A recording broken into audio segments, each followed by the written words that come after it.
গিয়ে এসে বলল, আমরা যেতে দেব না সেটা তো একবারও বলিনি, শুধু বলেছি পেমেন্ট করে তারপর যেতে। আলভি বিড়বিড় করে উচ্চারণ করল, পেমেন্ট? তিশা বলল, পেমেন্ট।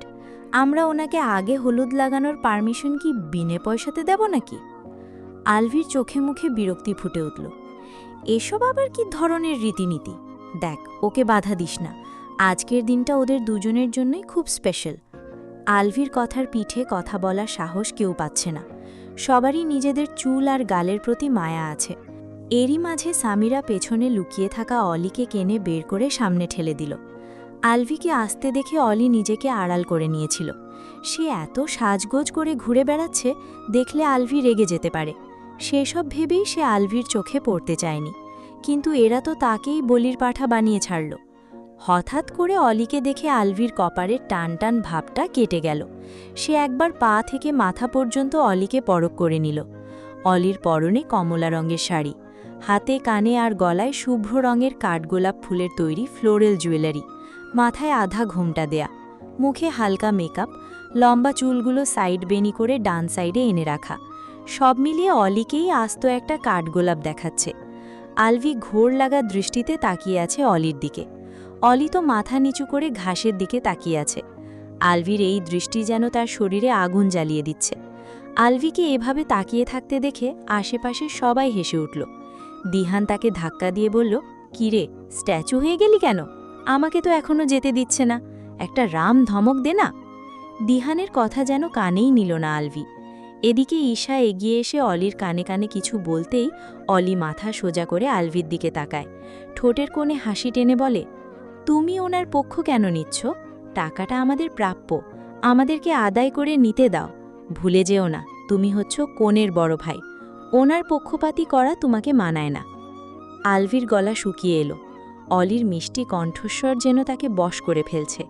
পরিস্থিতি বুঝতে পেরে দিহান বলে ওঠে, ভাবি, আপনিও ওনাদের দলে? এটা মানতে পারলাম না। অলি দিহানের দিকে তাকালো। দেখুন ভাইয়া, আমরা অনেক কষ্ট করে আপুকে সাজিয়েছি, আর সে এখন পর্যন্ত আপনার বউ হয়নি। সেই হিসেবে তাকে হলুদ লাগানোর পারমিশন আপনাকে তো এমনি এমনি দেয়া হবে না, তাই না? অন্তত আমাদের সাজানোর পারিশ্রমিকটুকু তো দিবেন নাকি? এত কিপটেমি করলে হয় না। দিহান আলভির পিঠে খোঁচা মারতেই আলভির শান্ত চোখে দিহানের দিকে তাকায়। ফট করেই বলে ওঠে, ওদের কথায় লজিক আছে, তাড়াতাড়ি টাকা দিয়ে দে। আলভির দল পাল্টানো দেখে দিহান বিস্মিত হল। চোখ মুখ কুঁচকে জিজ্ঞেস করল, কত টাকা পেমেন্ট করতে হবে? ঈশা বলে উঠল, আপাতত 50,000 দিলেই হবে।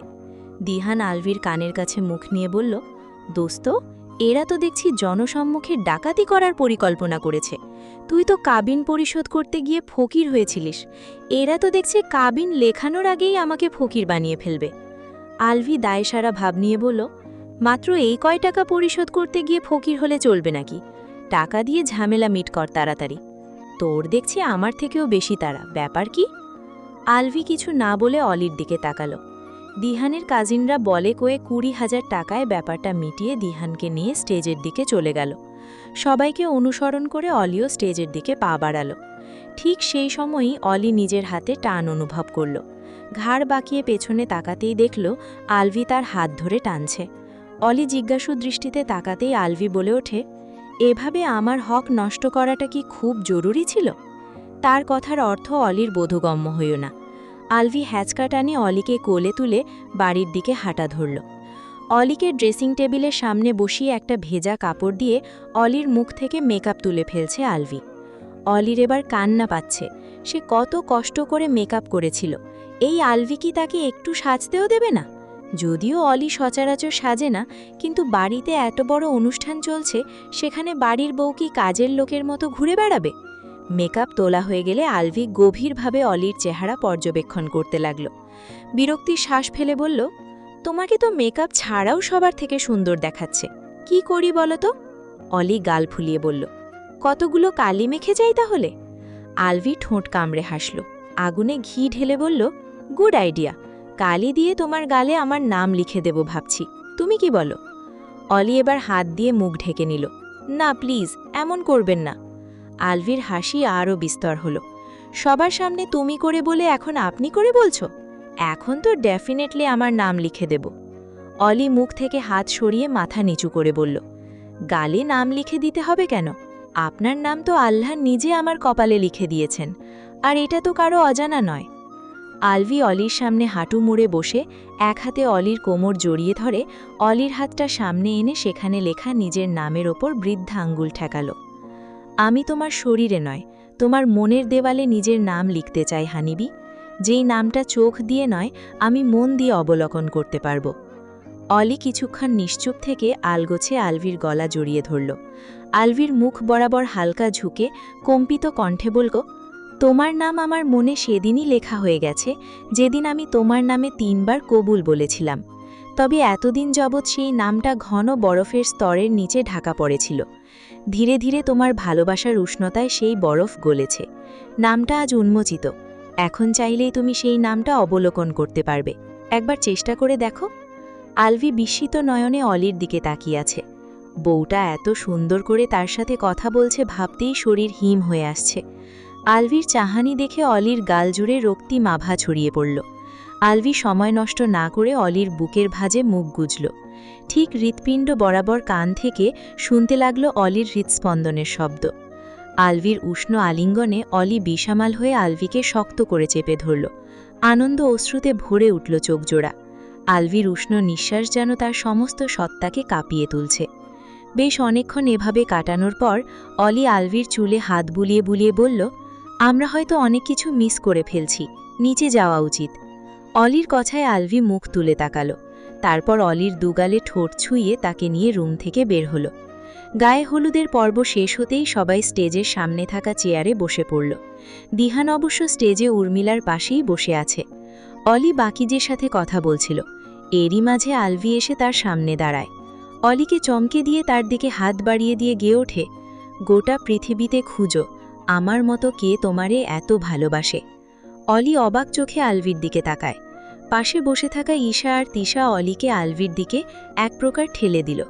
তবে অলি অপ্রস্তুত না হয়ে আলভির হাত ধরে আচমতো গেয়ে উঠল, এই মনের ঘরে এসো, এই বুকেরই বাপাশেতে তোমার নামই জপে। আলভি খুশি হয়ে অলিকে স্টেজে নিয়ে গেল।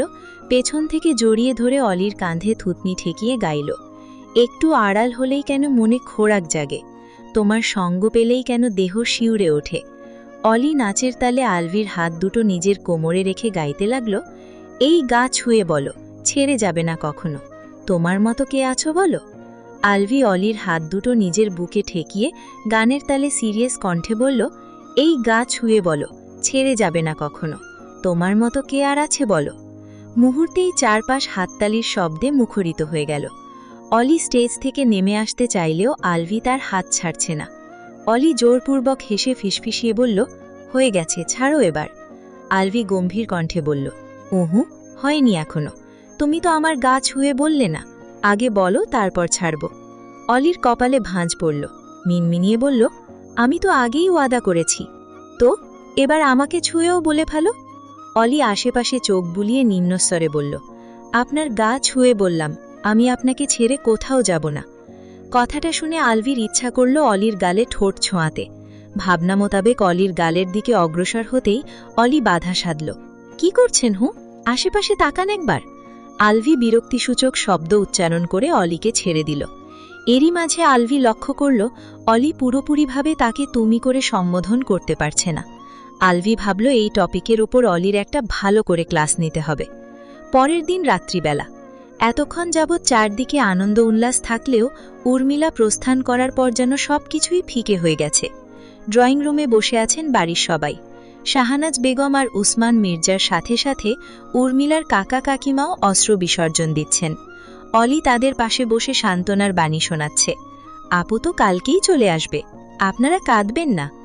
অলি আশেপাশে তাকিয়ে আলভিকে খুঁজল, কিন্তু মানুষটা উর্মিলা যাওয়ার পর থেকেই নিখোঁজ। যাওয়ার আগে ভাইকে জড়িয়ে ধরে অনেক কান্নাকাটি করেছে উর্মিলা। আলভির চোখে পানি না থাকলেও চোখ জোড়া ভীষণ রকমের লাল ছিল, যেটা অলি লক্ষ্য করেছে। সবাই খাওয়া দাওয়া করে শুতে চলে গেল। আলভির মনের অবস্থা বুঝতে পেলে অলি তাকে খেতে ডাকেনি। আলাদা করে তার জন্য খাবার বেড়ে সেগুলো নিয়ে রুমে ঢুকল, কিন্তু আলভি রুমে নেই।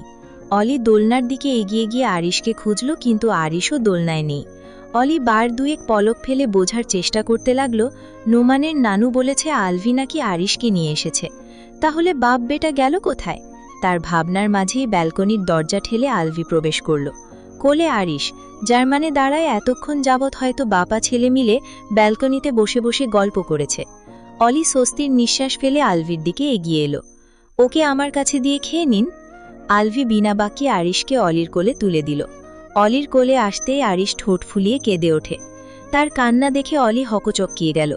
আলভি ম্লান হেসে বলল, ছেলেটাকে রেখে সারাদিন অনেক আনন্দ করেছ, সেই জন্যই অভিযোগ করছে। অলি সরু চোখে আলভির দিকে তাকায়। আপনি কিভাবে বুঝলেন? আলভি হাত ধুয়ে ভাত মাখাতে লাগল। আমার ছেলের ভাষা আমি বুঝব না? অলি আরিশটি নিয়ে বিছানায় গিয়ে বসল। খেয়েছ? আলভি হ্যাঁ বোধক মাথা নাড়ল। আলভি প্লেটটা নিয়ে অলির সামনে এসে বসল। মিথ্যে বলছো কেন? আমি জানি তুমি খাওনি। অলি নরম চোখে আলভির দিকে তাকায়। আপনি কান্না করেছেন? আলভি উত্তর না দিয়ে অলির মুখের সামনে এক লোকমা ভাত ধরল।